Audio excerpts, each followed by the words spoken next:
അസ്സലാമലൈക്കും. നമ്മൾ ഉണ്ടാക്കാൻ പോകുന്നത് ഒരു ചെമ്മീൻ ബിരിയാണിയാണ്. അപ്പോൾ നമുക്ക് സ്റ്റാർട്ട് ചെയ്താലോ? ചെമ്മീൻ ബിരിയാണിയാണ് നമ്മൾ ഉണ്ടാക്കുന്നത്. ആദ്യം ഫ്ലെയിം ഓൺ ആക്കിയിട്ട് ഒരു പാൻ വെച്ചിട്ട് നെയ്യും അതുപോലെ തന്നെ ഓയിലും നമ്മൾ സൺഫ്ലവർ ഓയിലാണ്. അതിലേക്ക് നമ്മളൊരു 3 വലിയ ഉള്ളി ചെറുതായിട്ട് അരിഞ്ഞു, അതൊന്ന് ഗോൾഡൻ കളറായി വരുമ്പോൾ നമ്മളത് എടുത്തു വെച്ചിട്ട് നമ്മൾ അണ്ടിപ്പരിപ്പും മുന്തിരിയും അതുപോലെ അതും ഒന്ന് ചെറിയ ഗോൾഡ് കളറായിട്ട് അത് നമ്മൾ എടുത്ത് വെക്കാം. ഇനി നമ്മൾ വേറൊരു പാൻ എടുത്തിട്ട് അതേ ഓയിൽ നമ്മൾ ഒഴിച്ചിട്ട് അതിലേക്ക് നമ്മൾ ചെമ്മീൻ നന്നാക്കി വെച്ചിട്ടുള്ള മഞ്ഞളും ഉപ്പും ചേർത്ത് നന്നാക്കി വെച്ചിട്ടുള്ള അതെടുത്തിട്ട് വെക്കുക. ഇനി നമ്മൾ കോരി വെച്ചിട്ടുള്ള ആ പാത്രത്തിലേക്ക് കുറച്ചുകൂടി നെയ്യ് വെച്ചിട്ട് നമ്മൾ പട്ട, ഗ്രാമ്പൂ അതുപോലത്തുള്ള സംഭവങ്ങൾ വെച്ചിട്ട് കുറച്ച് ഇഞ്ചി, വെളുത്തുള്ളി, പച്ചമുളക് വെച്ചിട്ട് നമ്മളൊന്ന് ഇളക്കിയിട്ട് അതിലേക്ക് നമ്മളെ 1 കിലോൻ്റെ റൈസ് അരി ഇടാണ്. അതിലേക്ക് കുറച്ച് സുർക്ക, അത് ഒട്ടി പിടിക്കാതിരിക്കാനാണ്. പിന്നെ അതിന് വേണ്ട വെള്ളം നമ്മളതിലേക്ക് ചൂടാക്കിയിട്ട് ഒഴിക്കുക. ഇത് 1 കപ്പാണെങ്കിൽ അതിന് 1.5 വെള്ളമാണ്. അങ്ങനെ എടുത്തിട്ട് വെക്കുക. അതിന് ശേഷം നമ്മൾ ചെമ്മീൻ അത്യാവശ്യം വെന്തിട്ടുണ്ട്, അത് നമ്മളൊന്ന് കോരി എടുത്ത് വെക്കുകയാണ്. ഇനി ആ കോരി വെച്ച ആ എണ്ണയിലേക്ക് തന്നെ നമ്മൾ ഇഞ്ചി, വെളുത്തുള്ളി, പച്ചമുളക് ഈ കൂട്ട് നമ്മൾ ചേർത്തിട്ട് നല്ലോണം ഇളക്കുക.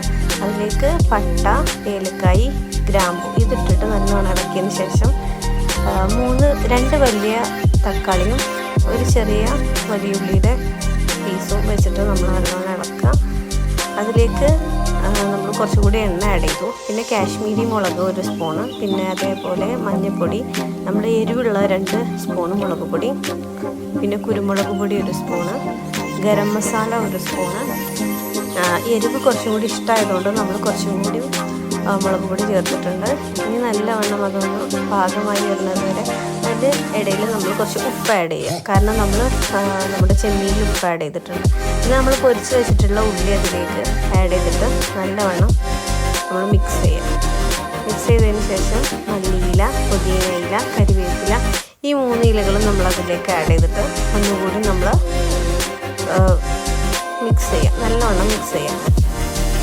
അത് ഏകദേശം ആയതിനു ശേഷം നമ്മൾ പൊടിയുടെ പച്ചമണക്ക് വിടുമ്പോൾ നമ്മളതിലേക്ക് എന്ത് ചെയ്യുക, കുറച്ച് തൈര്, നമ്മളെ വീട്ടിലുള്ള നല്ല തൈരാണ് കേട്ടോ, അത് നമ്മൾ ആഡ് ചെയ്തിട്ട് നല്ലവണ്ണം ഇളക്കുക. നല്ല മിക്സ് ചെയ്തതിന് ശേഷം ഇനി നമ്മളെ ചോറ് ഏകദേശം ആയിട്ടുണ്ട്.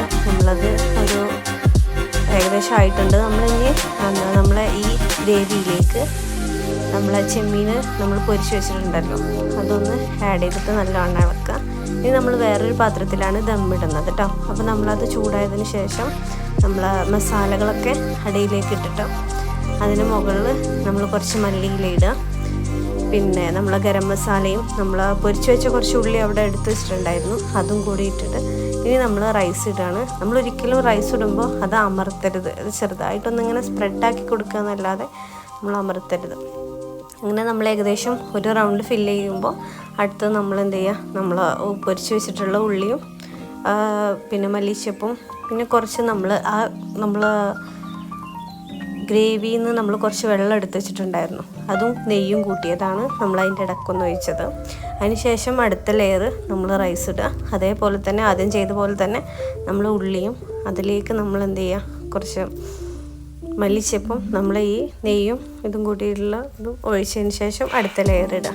അത്യാവശ്യത്തിന് നല്ലോണം റൈസ് ഉണ്ടായിരുന്നു. ഇനി നമ്മൾ അടുത്തത് റൗണ്ടും കൂടി അതേപോലെ ചെയ്തിട്ട് കുറച്ച് എക്സ്ട്രാ നെയ്യ് ഡാൽഡ നമ്മളതിന് മുകളിൽ ഒഴിച്ചിട്ട് നമ്മളത് ദമ്മ് ചെയ്യുകയാണ് ചെയ്തത്.